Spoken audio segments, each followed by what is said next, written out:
It was a cool Saturday afternoon when Amina sat at the kitchen table, her fingers nervously tracing the edge of the worn-out tablecloth. Her adoptive mother, Mrs. O'Gundil, was humming in the corner, preparing dinner, and Amina could hear the faint laughter of her younger brother, Tolu, echoing from the garden. It was a routine she had come to know all too well. Her life had always felt like this, predictable, quiet, but tinged with a deep sense of longing. Ever since she could remember, Amina had felt like a guest in the O'Gundil household, never quite fitting in despite the love they showed her. She was the adopted child, the one who never truly belonged. Her story was marked by the tragic death of her biological parents when she was just 5, a horrific car crash that left her orphaned in an instant. The O'Gundils had taken her in out of kindness, or so they had told her, and although they had always treated her with respect, Amina knew she was different. The subtle distance in her parents' gaze, the way they held back from showing too much affection, especially after Tolu was born, made her feel like a stranger in her own home. She often caught glimpses of Tolu getting the kind of warmth and attention that Amina never received. It was unspoken but painfully clear, she was not the real child in the family. Despite this, she tried her best to stay positive, to be the helpful and obedient daughter, keeping her feelings hidden from those around her. The O'Gundils had given her a roof over her head, food to eat, and an education. But there were moments when she wished for something more, something that told her she was truly loved, that she mattered just as much as Tolu. Amina often dreamed of the parents she'd never known, wondering if they would have treated her differently. Those thoughts, however, were fleeting. Her adoptive family was all she had, and in the quiet corners of her heart, she held on to the hope that things might one day change. That afternoon, as she sat waiting for the evening to pass, she overheard something that would shatter that fragile hope. Mrs. O'Gundil had been talking on the phone, her voice low and serious, but Amina could still catch bits of the conversation. She heard the words pregnancy and expecting, followed by a soft gasp from her mother. Amina froze, her heart skipping a beat. Mrs. O'Gundil had been hinting at feeling unwell recently, but Amina had never imagined this. It wasn't just an illness, it was something far more significant. As the phone conversation continued, Amina's stomach turned. Her mind raced, and she tried to make sense of what she had just heard. She knew what this meant. Another child. Another biological child. The O'Gundils had always treated Tolu as their own, but now, a new baby would come into the family. What did that mean for her? Would she become even more invisible in her own home? The thought of being pushed even further to the sidelines filled her with dread. As the evening approached and dinner was finally served, Amina could barely eat. She forced herself to smile as Tolu bounced around the table, excited to share his day's adventures, but her mind was far away. Mrs. O'Gundil's humming had stopped, replaced by the quiet chatter between her and her husband, Mr. O'Gundil. Amina could tell something was off. She was no longer the center of attention. After dinner, as everyone gathered in the living room, Mr. O'Gundil made an announcement. "We have some exciting news," he said with a smile, looking directly at Tolu. "You're going to have a baby brother or sister." Tolu squealed in delight, running to hug his mother. Amina felt her heart sink. She smiled weakly, congratulating them, but inside, a storm was brewing. What did this mean for her? Would she be cast aside even more now that the O'Gundils had a new biological child to focus on? Her thoughts raced, each one darker than the last. She had always known this day might come, but she had hoped, in some naive part of her heart, that she would always be a part of their family, equally loved, equally valued. But now, as she watched Tolu's joy, a cold reality began to settle in. Amina was no longer the only child. The power dynamics in the family had shifted, and she had no idea how far the ripple effect would spread. That night, as she lay in bed, the reality of what was to come began to sink in. She could already feel the subtle shift in her adoptive parents' behavior. Mr. O'Gundil, who had always been kind but distant, seemed to be avoiding her gaze more than ever. Mrs. O'Gundil, who had once whispered words of comfort to her, now seemed preoccupied, her mind already consumed with the new baby on the way. Amina's fear only deepened. She wasn't just worried about the attention shifting from her to the baby, she feared she would become nothing more than a shadow in her own home. Would they still see her as their daughter? Or would she be left to navigate life alone, forgotten by the very people who had promised to care for her? In the days that followed, Amina's sense of alienation grew. Tolu, of course, didn't notice the subtle changes. He was a child, after all, and he was overjoyed at the thought of becoming a big brother. But Amina, in the quiet of her own heart, could feel the distance widening between her and the Ogundils. They were no longer the family she had once known. And that night, as she watched her parents prepare for the baby's arrival, she made a decision that would change everything. The very thing she had feared the most had come to pass. The Ogundils were no longer the family she belonged to, and she had to find a way to survive in a world where she no longer fit. What happened next would reveal whether she had the strength to hold on to what little she had left or whether the growing divide would push her to seek something far beyond the walls of the house she had once called home. In the days that followed the announcement, Amina felt the air shift in the house. It was as if a veil had been pulled over the familiar world she once knew, revealing a cold, unfamiliar landscape. The warmth she had grown accustomed to from her adoptive family was slowly being replaced by a growing distance, and she could sense it in every glance, every whispered conversation between her parents. The tension was palpable, even if no one dared to speak about it aloud. Mrs. Ogundil seemed more preoccupied than ever, her attention consumed by the pregnancy. She spent hours shopping for baby clothes, decorating the nursery, and arranging everything for the arrival of the new child. Amina had no objection to the preparations, she understood that this was an exciting time for the family.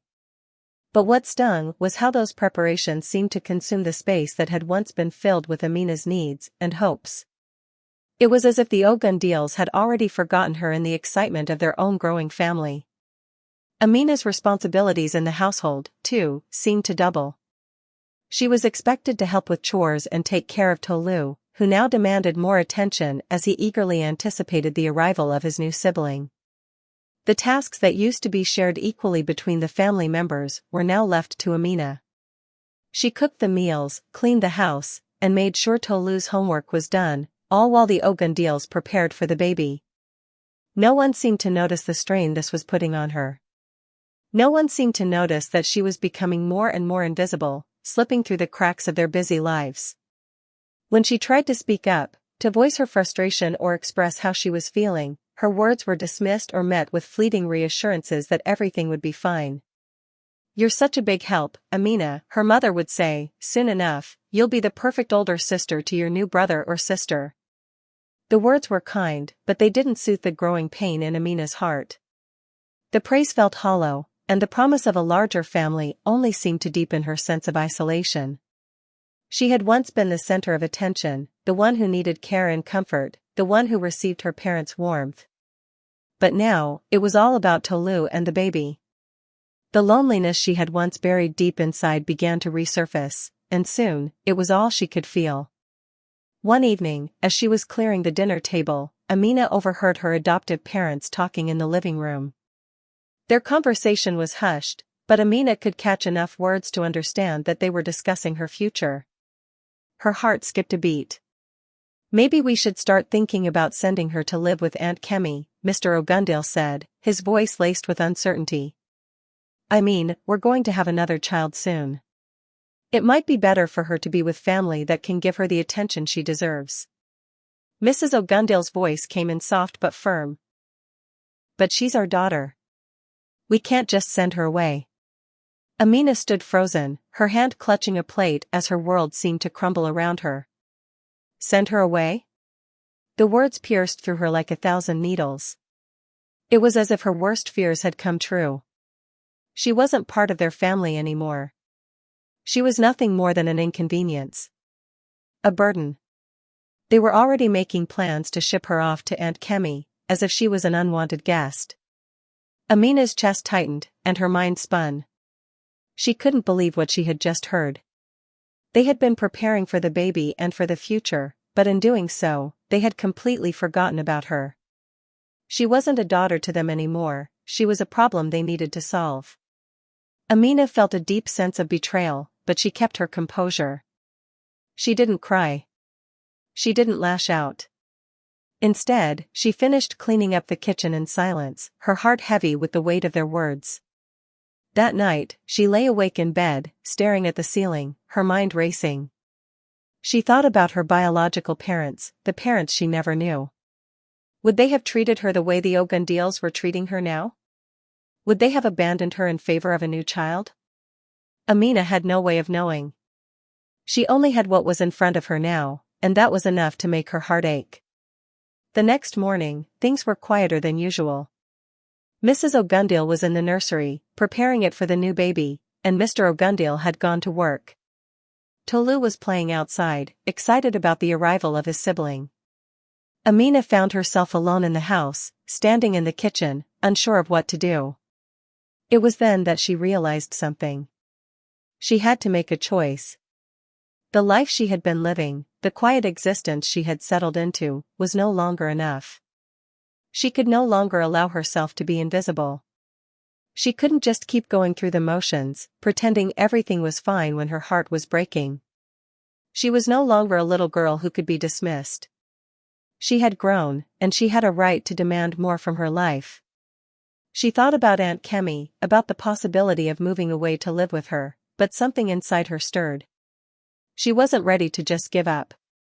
She wasn't ready to accept that she wasn't worth fighting for. That night, after dinner, Amina made up her mind. She couldn't stay in a family that no longer saw her as their own. She couldn't be relegated to the background while they basked in the glow of a new baby.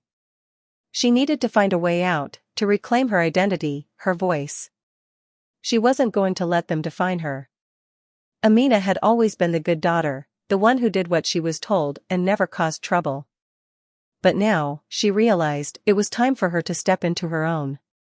She didn't know where this decision would take her, or how she would manage to survive without the Ogundeals, but she knew one thing for sure: she couldn't stay in a house where she was no longer wanted. The next morning, as the sun rose over the town, Amina packed a small bag, careful not to wake anyone. She took a deep breath and left the house quietly, as though she were slipping away from a dream she had outgrown. It was the beginning of a new chapter in her life, one she would navigate alone, but with a determination stronger than she had ever felt before. What happened next, Amina couldn't predict, but she knew that her journey had just begun, and no matter how difficult it would be, she was ready to face whatever came next. The first few days after Amina left the Ogundale household were filled with a mix of emotions. At first, she had felt the rush of adrenaline that comes with taking a drastic step, leaving everything behind, stepping into the unknown. But as the days wore on, a sense of overwhelming loneliness began to creep in. She had no home to return to, no family to lean on. The streets, once so familiar, now felt colder, emptier. She wandered through the town, unsure of where she was headed. Her steps were aimless, but her mind was focused, determined to push forward.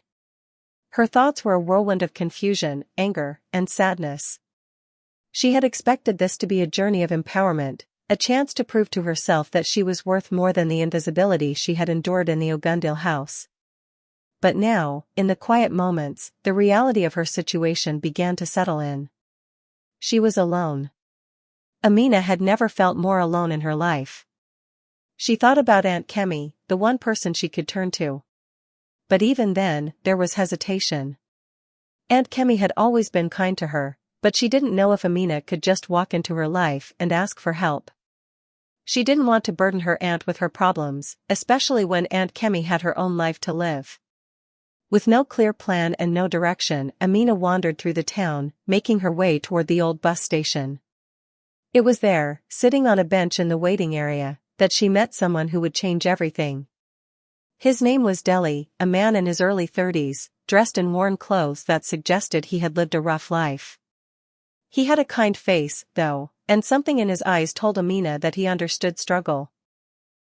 Deli struck up a conversation with her, noticing the way she seemed lost in thought, her eyes distant and tired. "You look like you could use a cup of tea," he said, his voice warm, yet cautious. Amina, taken aback by his sudden kindness, hesitated for a moment before nodding.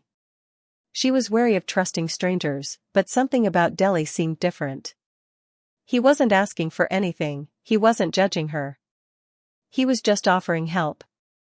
Over the next few hours, they sat together at a small cafe near the station, and Amina found herself opening up. She told him her story, how she had been adopted by the Ogundils, how things had changed when they were expecting a new child, and how she had been pushed aside. She spoke of her fears, her anger, and the loneliness that now seemed to engulf her. Deli listened attentively, offering words of comfort when necessary, but mostly just letting her talk. He had been through his own share of hardship, he explained, but he had learned that sometimes, the best way to heal was to listen to someone else's pain. As the hours passed, Amina felt a sense of relief she hadn't felt in weeks. For the first time since leaving the Ogundils, she didn't feel so alone. It was as if talking about her troubles had somehow lifted a weight off her chest.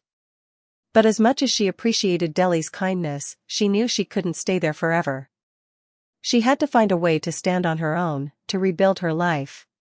Still, she couldn't deny that the encounter with Deli had planted a seed of hope in her heart.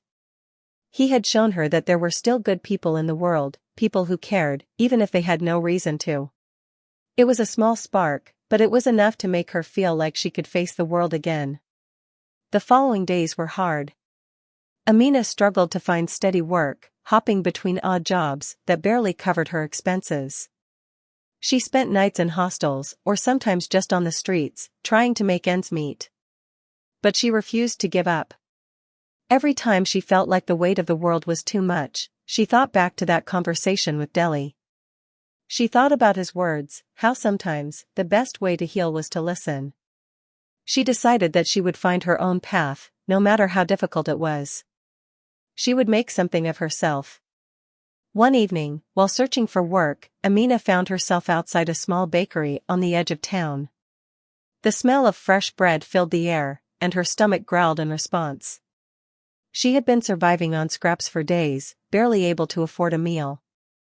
As she walked past the bakery, the owner, a kind woman named Mama Leo, called her inside. "You look hungry, child," she said, her voice warm and inviting. "Come, sit, have something to eat." Amina, surprised by the woman's kindness, hesitated at first, but then she found herself sitting at the small table in the corner of the bakery, eating a slice of warm bread with butter. Mama Leo asked her questions about her life, and Amina, feeling a sense of safety in her presence, told her the truth. "I don't have anywhere to go," she said softly. "I don't know what I'm doing, but I can't go back to where I was." Mama Leo looked at her with understanding, nodding slowly. "You're welcome here," she said. "I've been through my own struggles in life. You can stay with me as long as you need. You don't have to be alone."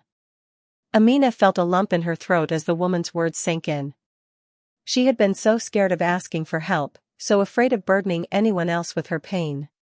But here, in this small bakery, she found a place that felt like home, a place where she wasn't just a problem to be fixed. It was in Mama Leo's bakery that Amina began to rebuild.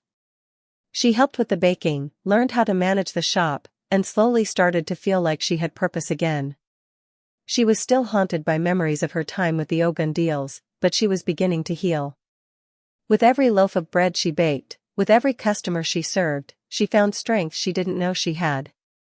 Her journey was far from over, but for the first time in months, Amina felt like she was on the right path. She had started with nothing, no family, no home, no certainty about her future, but through the kindness of strangers, she had found her way. It wasn't the life she had once dreamed of, but it was hers to shape. And in that moment, Amina knew that no matter how hard the road ahead might be, she would face it with the resilience and courage she had discovered within herself. Amina's life with Mama Leo was a marked contrast to the darkness she had left behind. The small bakery was filled with a quiet rhythm, a place where time seemed to slow down. Each morning, she would wake up early, help Mama Leo prepare the dough, and learn the delicate art of baking. She found solace in the work, the kneading of the dough, the warmth of the oven. It was simple, but it grounded her in a way she hadn't felt in years. For the first time in a long while, Amina felt like she belonged somewhere. Mama Leo became more than just a benefactor to Amina, she became a guiding light. The older woman had a quiet wisdom about her, as though she had lived through the same struggles and come out stronger on the other side. Amina admired the way Mama Leo carried herself, steady, resolute, and full of grace. Mama Leo often spoke of her own past, how she had once been married to a man who had left her, how she had struggled to raise her children alone, and how, in the face of hardship, she had built the bakery from the ground up. Her story was one of resilience, and it reminded Amina of something she had almost forgotten, that life, no matter how difficult, was worth fighting for. In the evenings, after the bakery closed, Amina and Mama Leo would sit together, sometimes talking for hours. Mama Leo would ask Amina about her past, but Amina was hesitant to share too much. She didn't want to burden Mama Leo with her pain, but the older woman never pushed. She simply let Amina speak when she was ready, offering comfort and understanding. One evening, as they sat on the porch watching the sun set, Mama Leo finally asked the question Amina had been avoiding. "What happened, Amina? You've been through so much, and yet, you're still here. What keeps you going?" Amina looked at her, the weight of the question settling heavily on her chest. She hadn't really thought about it before, hadn't really stopped to ask herself why she was still fighting. She had spent so much time simply surviving that she hadn't allowed herself to reflect. But now, with Mama Leo's gentle encouragement, Amina found the words. "I don't want to be forgotten," Amina said, her voice barely above a whisper. "I don't want to be the person who was left behind. I want to matter. I want to be seen. I want to be more than what I was made to feel, like I was just some orphan, some burden. I want to show that I can stand on my own, that I can be strong, that I can make something of myself." Mama Leo nodded, a knowing look in her eyes. "You will, Amina. You already are. Strength doesn't come from the things that happen to you. It comes from the way you respond. And you, my dear, have responded with grace and courage. You're not just surviving, you're building something new." Those words stayed with Amina long after that evening. It wasn't just survival that mattered, it was what came after. It was the strength to rise, to rebuild, to create something meaningful. And in that moment, Amina realized that she was not just fighting to escape her past. She was fighting to create a future, one where she wasn't defined by her circumstances, but by her actions and her heart. Days turned into weeks, and weeks into months. Amina's bond with Mama Leo grew stronger, and the bakery began to thrive. People in the town started to notice Amina's work ethic and her quiet determination. She took on more responsibilities at the bakery, eventually managing the shop on her own while Mama Leo focused on some of the larger orders. She took pride in her work, and for the first time, she was appreciated for more than just being a daughter or a helper. She was Amina, the talented baker, the hard worker, the one who had proven herself. But despite the progress she was making, Amina's past was never far behind her. The memories of the Ogundils and the abandonment still haunted her, creeping into her thoughts at night, like a shadow she couldn't shake. She would remember the way they had dismissed her, how her place in their home had become a fleeting illusion. It was a pain she had learned to live with, but not without difficulty. One fateful day, as Amina was heading out to deliver a batch of freshly baked bread to a nearby market, she ran into someone she had not expected to see. It was Tolu. She hadn't heard from him since she had left. He was standing by the side of the road, looking lost and uncertain. His eyes widened when he saw her, and for a moment, neither of them spoke. Tolu, who had once been a little brother to Amina, now stood before her as a stranger. He was no longer the boy she had known, the years had changed him, just as they had changed her. Amina felt her heart race as she looked at him, unsure of what to say. "Amina?" Tolu's voice cracked, as though he hadn't expected to see her at all. I thought I'd never see you again." Amina stood frozen, unsure of how to respond. A million emotions swirled within her, anger, betrayal, confusion, and something else she couldn't quite place. She had left without a word, without saying goodbye. But now, standing before Tolu, she realized just how much had been left unsaid between them. "Why are you here?" she asked, her voice soft but firm. Tolu hesitated, shifting on his feet. Mom and Dad, they're looking for you. They say you disappeared, that you left us. They're worried. Amina's stomach twisted at the mention of the Ogundils. She had thought she had moved on from them, but hearing Tolu speak about them, about how they had been worried about her, triggered something deep inside her. Tell them I'm fine, she said, her voice tinged with bitterness. Tell them I don't need them anymore. Tolu took a step closer, his face filled with confusion. Amina, please, don't be like this. Your family. You can't just leave us. Mom, he trailed off, unsure of how to express the hurt in his voice. Amina's heart clenched as she looked at him. She hadn't realized how much he had been affected by her departure. In his eyes, she saw a glimmer of the brother she once knew, the boy who had looked up to her, who had clung to her for comfort. But that wasn't enough to undo the pain of the past. She had moved on, and she couldn't go back. Not now. I'm sorry, Tolu, she said, her voice breaking. But I can't go back. I'm not the same person anymore. Tolu stood silently, the words sinking in. Amina could see the struggle in his eyes, the conflicting emotions that pulled him in different directions. She understood. But she also knew that she had made her choice. She had to keep moving forward. She wasn't the girl who had been pushed aside anymore. She was Amina, the one who had rebuilt herself from the ground up. And she wasn't going to let anything, not even the past, hold her back. With one last look at her brother, Amina turned and walked away, determined to keep her course. She couldn't afford to look back anymore. The road ahead was hers to walk, and she would walk it with her head held high. Months passed, and Amina's life continued to evolve in unexpected ways. The bakery, now a well-loved staple in the town, had become a symbol of resilience. Every loaf of bread, every pastry she crafted, was a testament to her growth.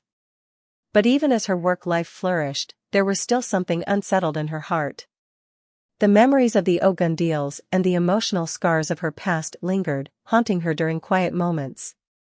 Yet, with each passing day, she grew more confident in her ability to navigate the world on her terms. It wasn't long before Amina realized that she wasn't just finding solace in her work and her small community. The relationships she had built in the bakery, both with customers and with people she had come to trust, had become her new family. The elderly man who came in every morning for a cup of tea, the young couple who always brought their child along for a fresh loaf, even the local postman who had started to stop by for more than just mail, they had all become integral parts of her new life. But it was Mama Leo, the heart of the bakery, who remained her constant support, encouraging her to dream bigger, to do more with the life she had rebuilt.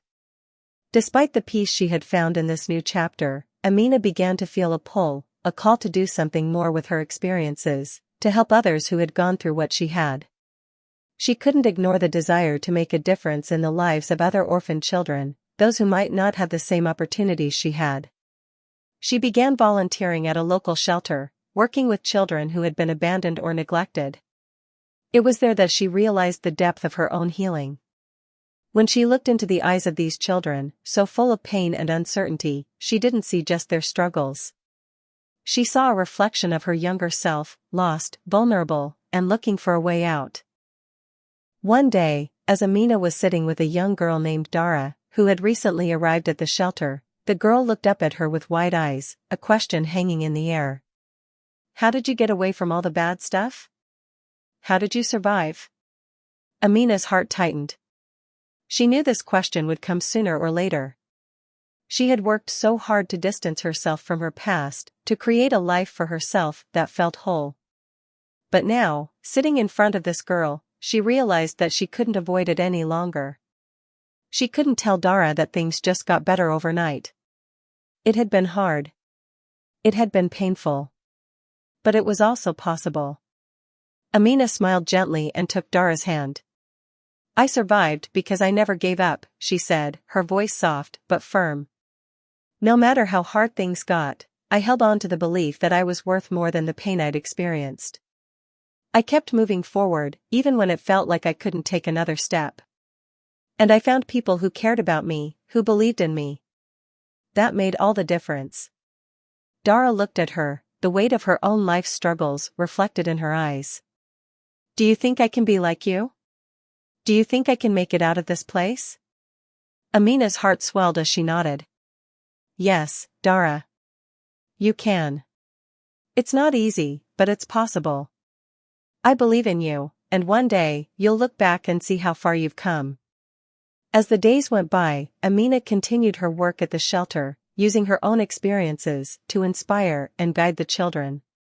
She began sharing her story with them, not as a tale of victimhood, but as one of strength and survival. She told them that while life may not always be fair, it was still worth living, and that they too had the power to shape their own futures. However, Amina's own journey wasn't without its setbacks. The emotional scars of her past would occasionally resurface, often in ways she didn't expect.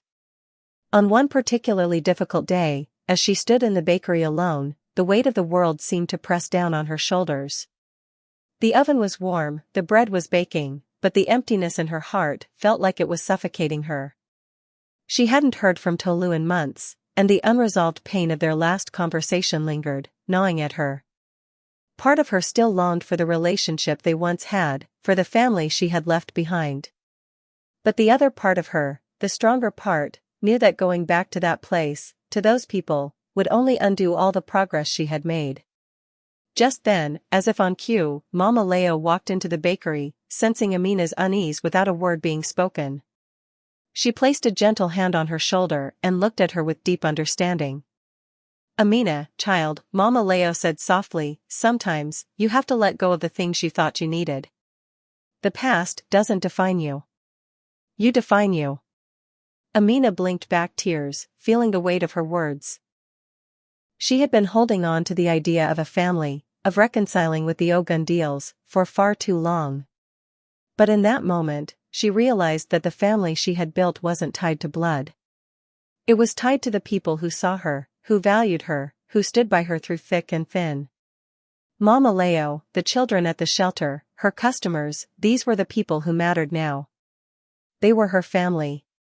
The emotional breakthrough was liberating. Amina's resolve grew stronger, and with newfound clarity, she began to plan for the future.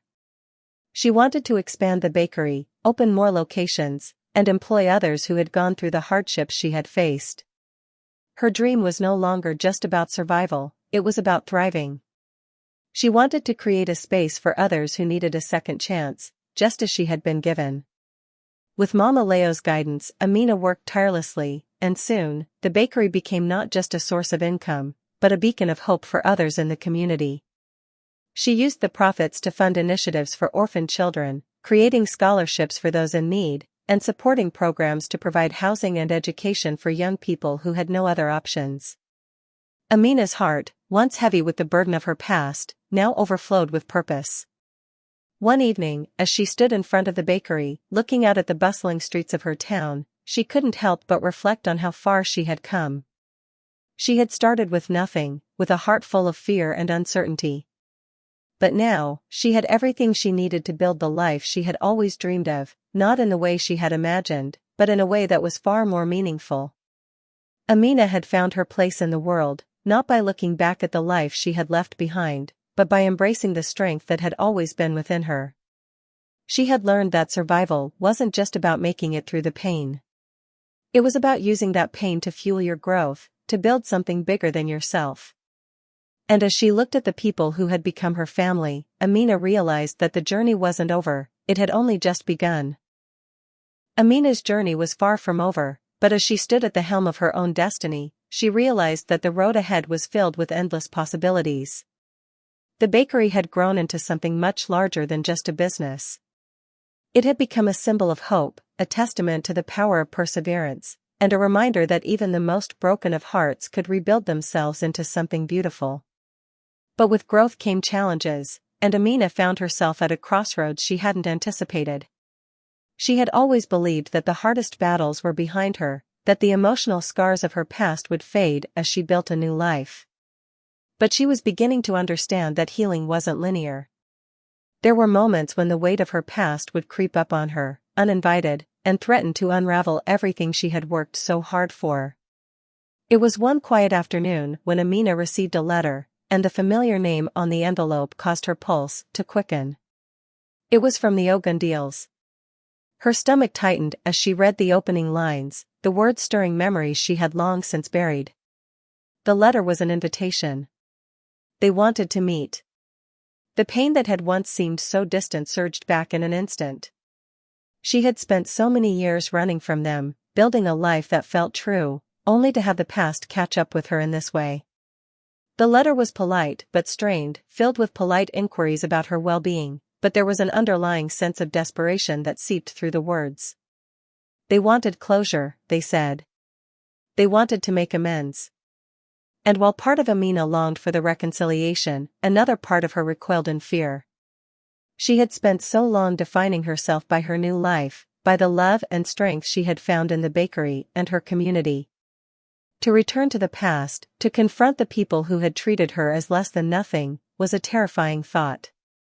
For days, the letter sat untouched on her desk, her eyes scanning the words without truly seeing them. Mama Leo had noticed the change in her, the faraway look in her eyes as she worked. She didn't press, but she was observant, and it wasn't long before she asked. Amina, child, what is it that weighs on your heart? You've been different these last few days. Don't carry it alone. Amina had taken a long breath before responding, her voice trembling slightly. It's from them. The Ogundils. They want to meet. Mama Leo placed her hand on Amina's, steady and grounding. Do you want to meet them? She asked, her voice calm but filled with knowing. Amina closed her eyes, searching deep within herself for the answer. Did she want to see them again? Could she forgive the people who had abandoned her, treated her as invisible, only to now show up with open arms? Part of her wanted to believe that people could change, that time and reflection might have softened their hearts. But the scars they had left on her soul were deep, and forgiveness wasn't something she could offer lightly. I don't know, she confessed. I built this life, Mama Leo. I've worked so hard to make something of myself, to prove that I am worth more than what they thought of me. And now, they want to come back into my life. But I don't know if I'm ready to let them in. Mama Leo's eyes softened, and she gave Amina's hand a reassuring squeeze. You don't have to decide today. Take your time. What matters is that you're not the same person you were when you left. You have control now. They cannot undo your strength.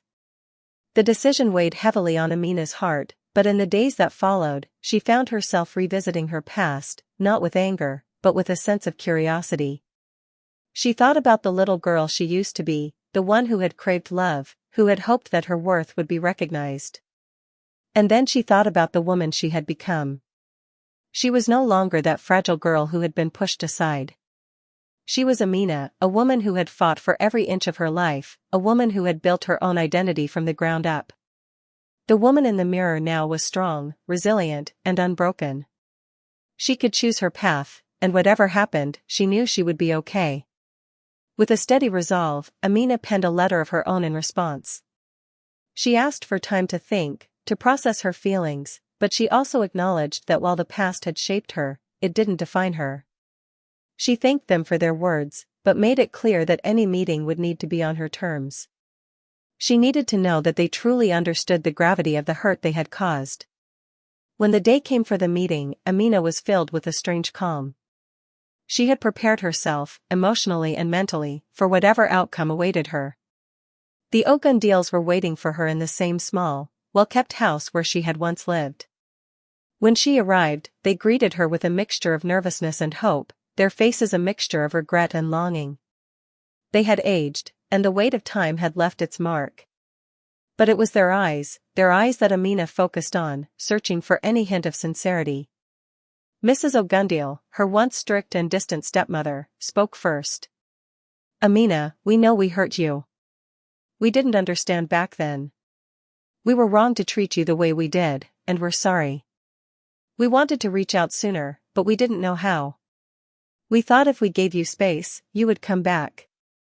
But now we realize that we were selfish. Please, let us make it right. Amina listened, her heart thumping in her chest. This wasn't the apology she had imagined all those years ago. It wasn't filled with grand promises or excuses, but it was raw and unpolished.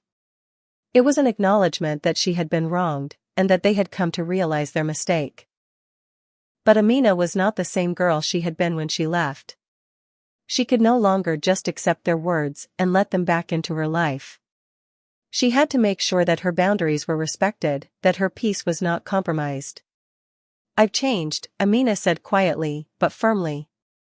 "And I'm not the same person who left. What you did to me left scars, scars that will never completely heal. But I have learned to live without you. I built a life that matters to me. I found my worth, not in you, but in myself." The room fell silent as Amina's words hung in the air. Mrs. Ogundill's eyes filled with tears, and for a moment, Amina saw the woman she had always hoped for, a woman who truly understood the pain she had caused. Tolu, standing beside his mother, looked at Amina with regret and sorrow, but there was a quiet understanding in his eyes. He had always been a bystander in their home, a boy torn between loyalty to his parents and the bond he had shared with Amina. "I can't change the past," Amina continued, her voice steady. "But I can control my future. And I choose peace. I choose to walk forward, not backward." The Ogundils sat in silence, absorbing her words. There was nothing more to say. The years between them, the wounds they had caused, could not be undone in a single conversation. But for the first time, Amina felt free. She had taken back her power, and in that moment, she knew she had made the right choice. As she left the house that day, her heart felt lighter. She had finally closed the door on that chapter of her life, not with bitterness, but with understanding. The past had shaped her, but it no longer had control over her. She was Amina, and she was free to live her life on her terms, to create the future she had always dreamed of. And as she returned to the bakery, to the life she had built from the ground up, she felt an overwhelming sense of gratitude. She was no longer defined by the people who had hurt her. She was defined by the woman she had become, and that was enough.